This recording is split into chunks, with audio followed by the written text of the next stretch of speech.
ভান্থালি cooking and blogger Lalita চ্যানেলে তোমাদের সবাইকে নমস্কার। তো আজকে বানাবো হচ্ছে মালপোয়া রেসিপি, পিঠা রেসিপি। তো চলো তোমরা ভিডিওটি শেষ পর্যন্ত দেখতে থাকো। আর আমার রেসিপিটি যদি ভালো লাগে, পিঠা রেসিপি, তাহলে অবশ্যই একটি লাইক, শেয়ার, কমেন্ট আর সাবস্ক্রাইব করে দিও। তো চলো দেরি না করে ভিডিওটি তাহলে শুরু করা যাক। হচ্ছে বড় একটা পাত্র নিয়েছি, তার উপরে একটা ছাঁকনি। এই বাটিতে করে, প্লাস্টিকের যে বাটিটা রেড কালারের, ওই বাটি দিয়ে হচ্ছে 2 বাটি ময়দা নিয়ে নেব। আর নিয়ে নেব হচ্ছে 2 বাটি পরিমাণে চালের গুঁড়ো। এগুলোকে চালনিতে ভালোভাবে চেলে নেব। আর নিয়ে নেব হচ্ছে 1 বাটি পরিমাণে সুজি। 2 বাটি চালের গুঁড়ো, 2 বাটি ময়দা আর 1 বাটি সুজি, সামান্য একটু লবণ।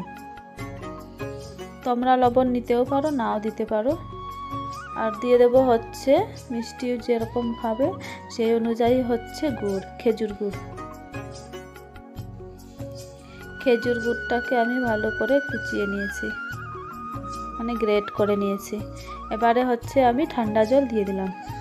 উষ্ণ গরম জলও দিতে পারো, আমি ঠান্ডা জলই দিয়েছি। এবার ব্যাটারটাকে বেশ ভালোভাবে তৈরি করে নিলাম। ব্যাটারটাকে একটু এই যে দেখতে পাচ্ছ কতটুকু ঘন রেখেছি। আর হচ্ছে তেল গরম হয়ে গেছে, এবার হচ্ছে পিঠেগুলোকে ভেজে নেব।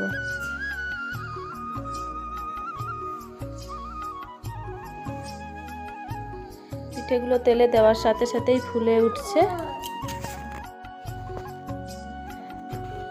তো এইভাবে করে হচ্ছে সব পিঠেগুলোকে ভেজে নেব। আর আমার ছাঁকনিটা হচ্ছে পিঠে ভাজতে গিয়ে হচ্ছে ভেঙে গেছে, কি আর করা যাবে। এই যে আমার পিঠেগুলো একদম ডুমু ডুমু করে ফুলে উঠেছে।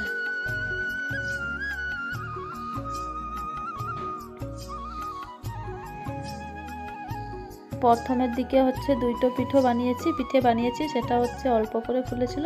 তারপরে হচ্ছে সব পিঠেগুলো একদম ভালোভাবে ফুলে গেছে। তো এই যে সব পিঠেগুলো আমি ভেজে নিয়েছি, আর খেতেও অনেক টেস্টি হয়েছিল। তো রেসিপিটি তোমাদের কেমন লাগলো অবশ্যই কমেন্ট বক্সে কমেন্ট করে জানিও। তো ততক্ষণ পর্যন্ত ভালো থেকো, সুস্থ থেকো, টাটা।